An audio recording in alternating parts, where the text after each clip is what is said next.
ದೇಶದಾಗಿರೋಂಥ ಸ್ಕೂಲ್ಸ್ಗಳು ನಿಮಗೆ ನಾಲೆಡ್ಜ್ ನ ಕೊಡೋದ್ರ ಬದಲಿ ಕಂಠಪಾಠ ಹೆಂಗ್ ಹೊಡಿಬೇಕಂತ ಹೇಳ್ಕೊಡ್ತಾವು. ಟೀಚರ್ಸ್ಗಳು ಇದನ್ನ ಕಂಠಪಾಠ ಹೊಡಿರಿ, ಈ ಕ್ವಶನ್ ಎಕ್ಸಾಮ್ ನ ಬರ್ತೈತಿ ಅಂತ ಹೇಳ್ತಾರ. ಇದರಿಂದಾಗಿ 90% ಇಂಡಿಯನ್ ಸ್ಟೂಡೆಂಟ್ಸ್ ಗಳು ದಡ್ಡರಾಗೆ ಉಳ್ಕೊಂತಾರ. ಈ ತರ ಸ್ಟೂಡೆಂಟ್ಸ್ ಗಳಿಗೆ ಯಾವುದೇ ತರದ ಸ್ಕಿಲ್ಸ್ ಇರಲ್ಲ, ಒಂದು ಕ್ರಿಯೇಟಿವಿಟಿ ಇರಲ್ಲ, ಮತ್ತೆ ಮಾರ್ಕ್ಸ್ ನ ತೆಗಿಬೇಕನ್ನೋ ಒಂದು ವಿಷಯ ಬಿಟ್ಟು ಬೇರೆ ಏನು ಗೊತ್ತಿರಲ್ಲ. ಆಕ್ಚುಲಿ ಸ್ಟೂಡೆಂಟ್ಸ್ ಗಳದು ಇಲ್ಲಿ ತಪ್ಪಿಲ್ಲ, ಯಾಕಂದ್ರೆ ಪೇರೆಂಟ್ಸ್ ಗಳು ಚಿಕ್ಕ ವಯಸ್ಸಿಂದ 90% ಮಾರ್ಕ್ಸ್ ನ ನೀನ್ ತೆಗೆದ್ರೆ ಮಾತ್ರ ಸಕ್ಸಸ್ಫುಲ್ ಅಂತ ಹೇಳ್ಕೊಟ್ಟಿರ್ತಾರ. ಅಕಸ್ಮಾತ್ 90% ಗಿಂತ ನೀನ್ ಕಮ್ಮಿ ತೆಗೆದಂದ್ರೆ ನೀನ್ ನಿನ್ ಲೈಫ್ ನಾಗ ಫೇಲ್ಯೂರ್ ಅಂತ ಹೇಳ್ತಾರ. ಇದರಿಂದಾಗಿ ಇಂಡಿಯನ್ ಸ್ಟೂಡೆಂಟ್ಸ್ ಗಳು ನಾಲೆಡ್ಜ್ ನ ತಗೊಳೋದ್ರ ಕಡೆ ಗಮನ ಕೊಡೋದ್ ಬಿಟ್ಟು ಮಾರ್ಕ್ಸ್ ತಗೊಳೋದ್ರ ಕಡೆಗೆ ಜಾಸ್ತಿ ಫೋಕಸ್ ಮಾಡ್ತಾರ.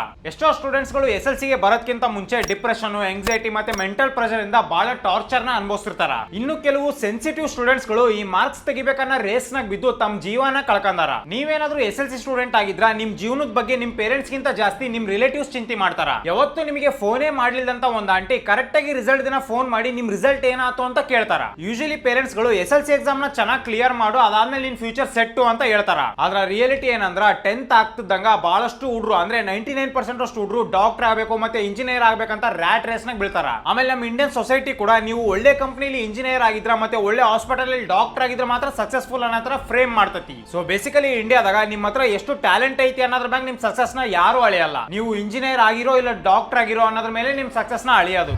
कोचिंग जाना है ना क्यों जाओ डॉक्टर बन, दहेज का खर्चा, स्कूल की फीस का खर्चा. ಇನ್ನು ಪೇರೆಂಟ್ಸ್ ಹಾಕಂತ ಪ್ರೆಷರ್ ಇಂದ ಇವತ್ತು IIT ಮತ್ತೆ IIM ಕಾಲೇಜಸ್ ಗಳು ಈ ಲೆವೆಲ್ ಗೆ ಗ್ಲೋರಿಫೈ ಆಗಿರೋದು. ಲಕ್ಷಾಂತರ ಸ್ಟೂಡೆಂಟ್ಸ್ ಗಳು ಪ್ರತಿ ವರ್ಷ ಈ ಕಾಲೇಜಸ್ ಗಳಿಗೆ ಅಡ್ಮಿಷನ್ ತಗೊಳ್ಳೇಬೇಕಂತ ಕಾಂಪಿಟೇಟಿವ್ ಎಕ್ಸಾಮ್ಸ್ ಗಳಿಗೆ ಪ್ರಿಪೇರ್ ಆಗ್ತಿರ್ತಾರ. जी सिर्फ IIT नहीं बनना है। अरे 1.5-2 लाख फीस है भाई साल का। हमारे यहाँ के टॉपर्स IIT में अंडर 500 रैंक लाते हैं। ಅವರು ಎಕ್ಸಾಮ್ ನ ಕ್ಲಿಯರ್ ಮಾಡಿ ಜಾಬ್ ತಗೊಂಡ್ರು ಕೂಡ ಅವ್ರು ಮಾಡ್ತಿರಂತ ಜಾಬ್ ಅವ್ರು ಓದಿರಂತ ಓದಿಗೆ ಸಂಬಂಧನೇ ಇರಲ್ಲ. ಈತ ಓದಿದ್ದು ಡಿಪ್ಲೊಮಾ ಇಂಜಿನಿಯರಿಂಗ್. ಓದಿಗೆ ತಕ್ಕಂತೆ ಬೆಂಗಳೂರಲ್ಲಿ ಒಳ್ಳೆ ಕಂಪನಿಯಲ್ಲಿ ಕೆಲಸವೂ ಇತ್ತು. ಆದ್ರೆ ಆತನಿಗೆ ಸಿಕ್ತಿದ್ದ ಕಡಿಮೆ ಸಂಬಳ ಕುಟುಂಬದ ಆರ್ಥಿಕ ಬಿಕ್ಕಟ್ಟಿಗೆ ಕಾರಣ ಆಗಿತ್ತು. ಹೀಗಾಗಿ ಆತ ಹುಡುಕಿಕೊಂಡ ದಾರಿ ಚಾಯ್ ವ್ಯಾಪಾರ. ಇನ್ನು ಜಾಬ್ ಸಿಗ್ಲಿಲ್ಲಂತ ಸ್ಟೂಡೆಂಟ್ಸ್ ಗಳು ಅಲ್ಲಿ ಇಲ್ಲಿ ಬೇರೆ ಬೇರೆ ಕೆಲಸ ಮಾಡ್ತಿರ್ತಾರ, ಇಲ್ಲ ಅಂದ್ರೆ ನಿರುದ್ಯೋಗಿಗಳಾಗೆ ಉಳ್ಕೊಂಡ್ಬಿಡ್ತಾರ. आप मुस्कुरा क्यों रहे हैं? एक्चुअली सर बचपन से चाहता था कि इंजीनियरिंग कॉलेज में पढूं।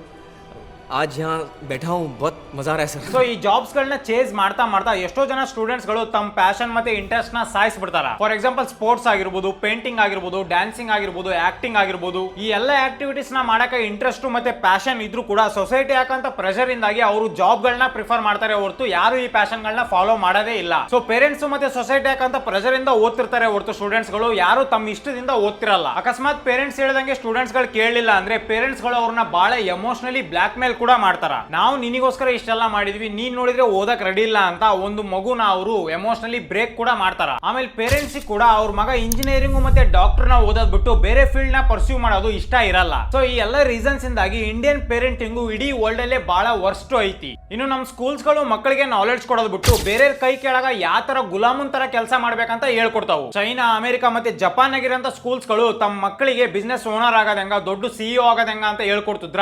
ಇಂಡಿಯಾದಾಗಿರೋಂತ ಸ್ಕೂಲ್ಸ್ ಗಳು ಮಕ್ಕಳಿಗೆ ಬೇರೆ ಕೈ ಕೆಳಗ ಆಳಾಗಿ ಯಾವ ತರ ವರ್ಕ್ ಮಾಡ್ಬೇಕಂತ ಹೇಳ್ಕೊಡಕತ್ತಾವು. ಆಮೇಲೆ ಇಂಡಿಯನ್ ಸ್ಕೂಲ್ಸ್ ಗಳಾಗ ಸ್ಟೂಡೆಂಟ್ಸ್ ಗಳು ಓದಂತ ಸಿಲೆಬಸ್ ರಿಯಲ್ ಲೈಫ್ ನಾಗ ಅವ್ರಿಗೆ ಹೆಲ್ಪೇ ಆಗಲ್ಲ. ಇದರಿಂದಾಗಿ ಇಂಡಿಯನ್ ಸ್ಟೂಡೆಂಟ್ಸ್ ಗಳಿಗೆ ಯಾವುದೇ ತರದ ಸ್ಕಿಲ್ಸ್ ಇರಲ್ಲ. ಆದ್ರೆ ಬೇರೆ ದೇಶದ ಸ್ಟೂಡೆಂಟ್ಸ್ ಗಳಿಗೆ ಎಲ್ಲಾ ತರದ ಸ್ಕಿಲ್ಸ್ ಗಳನ್ನ ಅವ್ರ ಸ್ಕೂಲಲ್ಲಿ ಇದ್ದಾಗ ಹೇಳ್ಕೊಟ್ಟಿರ್ತಾರ. ಸೊ ಬೇರೆ ದೇಶಗಳಿಗೆ ಕಂಪೇರ್ ಮಾಡಿ ನೋಡಿದಾಗ ಇಂಡಿಯನ್ ಸ್ಕೂಲ್ ನಾಗಿರೋಂತ ಸ್ಟೂಡೆಂಟ್ಸ್ ಗಳಿಗೆ ಕ್ರಿಟಿಕಲ್ ಥಿಂಕಿಂಗ್ ಆಗ್ಲಿ ಮತ್ತೆ ಸೋಷಿಯಲ್ ಅವೇರ್ನೆಸ್ ಆಗ್ಲಿ ಬಹಳ ಕಡಿಮೆ ಇರ್ತತಿ. ಸೊ ಬೇಸಿಕಲಿ ಇಂಡಿಯಾದಾಗ ಎರಡು ತರದ ಸ್ಕೂಲ್ ಗಳು ಇರ್ತಾವ, ಒಂದು ಪ್ರೈವೇಟ್ ಸ್ಕೂಲ್ಸ್, ಇನ್ನೊಂದು ಗೌರ್ಮೆಂಟ್ ಸ್ಕೂಲ್ಸ್. ಪ್ರೈವೇಟ್ ಸ್ಕೂಲ್ಸ್ ಗಳಾಗ ಬಹಳ ರಿಚ್ ಇರೋ ಅಂತ ವ್ಯಕ್ತಿಗಳು ತಮ್ಮ ಮಕ್ಕಳನ್ನ ಕಳಿಸ್ತಾರ. ಈ ಕಡೆ ಸೈಡ್ ಗೌರ್ಮೆಂಟ್ ಸ್ಕೂಲ್ಸ್ ಗಳಾಗ ಬಹಳ ಬಡವರು ತಮ್ಮ ಮಕ್ಕಳನ್ನ ಕಳಿಸ್ತಾರ. ಪ್ರೈವೇಟ್ ಸ್ಕೂಲ್ ಗಳಾಗ ನಿಮಗೆ ಎಲ್ಲಾ ತರದ ಫೆಸಿಲಿಟಿಗಳು ಸಿಗ್ತಾವು, ಕ್ಲಾಸ್ ರೂಮ್ ಕೂಡ ನಿಮಗೆ AC ಇರ್ತತಿ. ಆದ್ರೆ ಈ ಕಡೆ ಸೈಡ್ ಗೌರ್ಮೆಂಟ್ ಸ್ಕೂಲ್ಸ್ ಗಳಾಗ ಸ್ಟೂಡೆಂಟ್ಸ್ ಗಳಿಗೆ ಬೇಸಿಕ್ ಫೆಸಿಲಿಟಿ ಕೂಡ ಇರಲ್ಲ. ಅದೇ ಬೇರೆ ದೇಶದಾಗಿರೋಂತ ಗೌರ್ಮೆಂಟ್ ಸ್ಕೂಲ್ಸ್ ಗಳು ಇಲ್ಲಿನ ಪ್ರೈವೇಟ್ ಸ್ಕೂಲ್ಸ್ ಗಿಂತ ಒಳ್ಳೆ ಫೆಸಿಲಿಟಿಗಳನ್ನ ತಮ್ಮ ಸ್ಟೂಡೆಂಟ್ಸ್ ಗಳಿಗೆ ಪ್ರೊವೈಡ್ ಮಾಡ್ತಾವು. ಯಾಕಂದ್ರೆ ಸ್ಕೂಲ್ ನಾಗ ಹೇಳ್ಕೊಡೋಂತ ಸಿಲೆಬಸ್ ಆಗಿರ್ಬೋದು, ಸಬ್ಜೆಕ್ಟ್ ಗಳಾಗಿರ್ಬೋದು ನಿಮಗೆ ರಿಯಲ್ ಲೈಫ್ ನಾಗ ಎಲ್ಲೂ ಹೆಲ್ಪ್ ಆಗಲ್ಲ.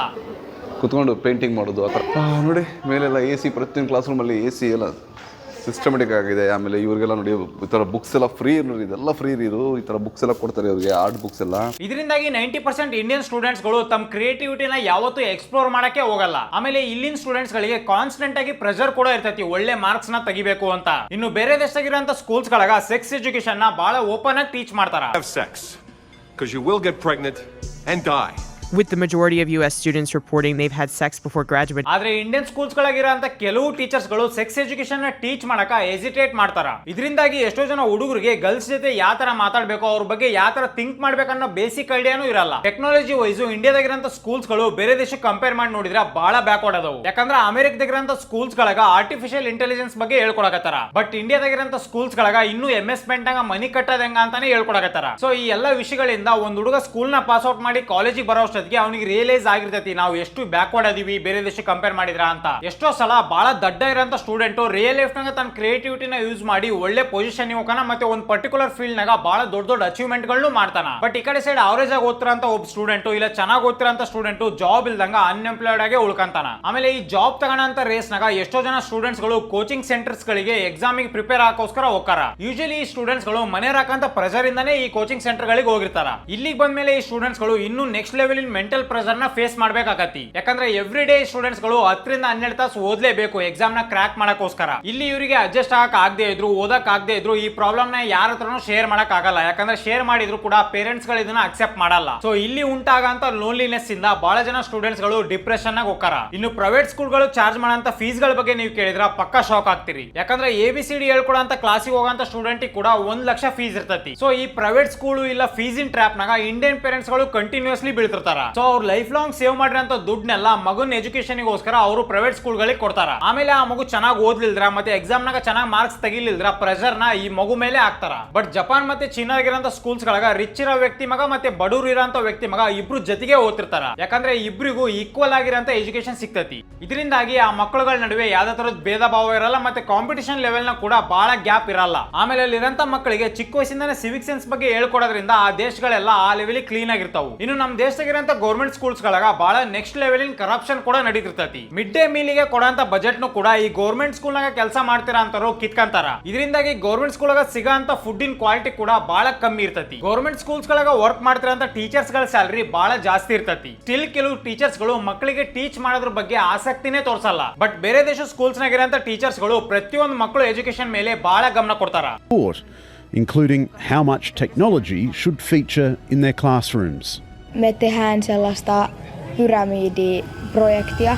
ಯಾಕಂದ್ರೆ ಆ ಟೀಚರ್ಸ್ ಗಳಿಗೆ ಕೂಡ ಬಹಳ ಚೆನ್ನಾಗಿ ಗೊತ್ತಿರ್ತೈತಿ ನೆಕ್ಸ್ಟ್ ನಮ್ಮ ದೇಶನ ಡೆವಲಪ್ ಮಾಡಕ್ ಹೆಲ್ಪ್ ಮಾಡಂತ ಈ ಸ್ಟೂಡೆಂಟ್ಸ್ ಗಳ ಫ್ಯೂಚರ್ ನ ನಾವೇ ಕೆತ್ತಬೇಕು ಅಂತ. ಚೀನಾದಾಗ ಪ್ರತಿ ವರ್ಷ ಒಂದು ಟಫ್ ಎಕ್ಸಾಮ್ ನಡೀತೈತಿ. ಆ ಎಕ್ಸಾಮ್ ನಡಿಬೇಕಾದ್ರೆ ಸ್ಟೂಡೆಂಟ್ಸ್ ಗೆ ಹೆಲ್ಪ್ ಆಗ್ಲಿ ಅಂತ ಟ್ರಾಫಿಕ್ ನ ಸ್ವತಃ ಗೌರ್ಮೆಂಟ್ ನರೇ ಕ್ಲಿಯರ್ ಮಾಡಿಸ್ತಾರ. ಯಾವ್ದಾದ್ರು ಪೊಲಿಟಿಷಿಯನ್ ಆ ರೋಡ್ ನಲ್ಲಿ ಬರ್ತಿದ್ದಪ್ಪ ಅಂದ್ರೆ ಸ್ಟೂಡೆಂಟ್ಸ್ ಗಳಿಗೆ ತೊಂದರೆ ಆಗ್ಬಾರ್ದಂತ ಅವ್ನು ಹೋಗ್ತಿರಂತ ರೋಡ್ ನೇ ಚೇಂಜ್ ಮಾಡ್ಕೊಂತಾರ. ಆದ್ರೆ ನಮ್ ದೇಶದಾಗ ಸಣ್ಣ VIP ಬರ್ತಿದ್ರು ಕೂಡ ಎಲ್ಲ ರೋಡ್ ಗಳನ್ನು ಬ್ಲಾಕ್ ಮಾಡ್ತಾರ. ಇದರಿಂದಾಗಿ ಎಷ್ಟೋ ಜನ ಸ್ಟೂಡೆಂಟ್ಸ್ ಗಳು ಎಕ್ಸಾಮ್ ಟೈಮ್ ನಾಗ ತಮ್ಮ ಎಕ್ಸಾಮ್ಸ್ ಗಳನ್ನ ಮಿಸ್ ಮಾಡ್ಕೊಳ್ಳೋ ಚಾನ್ಸಸ್ ಇರ್ತೈತಿ. ಸೊ ಇಷ್ಟೆಲ್ಲ ಫಾಲ್ಟ್ಸ್ ಇರೋಂತ ನಮ್ಮ ಎಜುಕೇಶನ್ ಸಿಸ್ಟಮ್ ಮುಂಚೆ ಬಹಳ ಚೆನ್ನಾಗಿತ್ತು. ಯಾಕಂದ್ರೆ ಮುಂಚೆ ಇಂಡಿಯಾದಾಗ ಗುರುಕುಲ ಅನ್ನೋ ಒಂದು ಒಳ್ಳೆ ಎಜುಕೇಶನ್ ಸಿಸ್ಟಮ್ ಇತ್ತು. ಆ ಒಂದು ಟೈಮ್ ಪೀರಿಯಡ್ ನಾಗ ಬೇರೆ ದೇಶದಿಂದ ಸ್ಟೂಡೆಂಟ್ಸ್ ಗಳು ಬಂದು ಇಲ್ಲಿ ಕಲ್ತ್ಕೊಂಡು ಹೋಗ್ತಿದ್ರು. ಇದಕ್ಕೆ ಮೇನ್ ರೀಸನ್ ಏನಂದ್ರ ಗುರುಕುಲ ಸಿಸ್ಟಮ್ ನಾಗ ಪ್ರತಿಯೊಂದು ಸ್ಟೂಡೆಂಟ್ ಗಳ ಬಗ್ಗೆ ಟೀಚರ್ಸ್ ಗಳು ಬಹಳ ಗಮನನ ಕೊಡ್ತಿದ್ರು. ಇದರಿಂದಾಗಿ ಸ್ಟೂಡೆಂಟ್ ಸಬ್ಜೆಕ್ಟ್ ನ ಬಹಳ ಡೀಪ್ ಆಗಿ ಕಲಿತಿದ್ರು ಮತ್ತೆ ಕ್ರಿಯೇಟಿವಿಟಿನ ಎಕ್ಸ್ಪ್ಲೋರ್ ಮಾಡಕ್ ಕೂಡ ಅಲ್ಲಿ ಒಂದು ಆಪ್ಷನ್ ಇರ್ತಿತ್ತು. ಬಟ್ ಬ್ರಿಟಿಷರು ಇಂಡಿಯಾನ ಆಳಿ ಹೋದ್ಮ್ಯಾಗ ಅವ್ರು ಬಿಟ್ಟು ಹೋದಂತ ಎಜುಕೇಶನ್ ಸಿಸ್ಟಮ್ ನ ನಮ್ಮ ಇಂಡಿಯನ್ಸ್ ಅಡಾಪ್ಟ್ ಮಾಡ್ಕೊಂಡ್ರು. ಆದ್ರ ಟೈಮ್ ಕಳಿತಾ ಈ ಒಂದು ಎಜುಕೇಶನ್ ಸಿಸ್ಟಮ್ ನ ಚೇಂಜ್ ಮಾಡೋದ್ ಬಿಟ್ಟು ಇದನ್ನೇ ಕಂಟಿನ್ಯೂ ಮಾಡಕತ್ತೀವಿ ನಾವು ಇವತ್ತಿನ ತನಕ.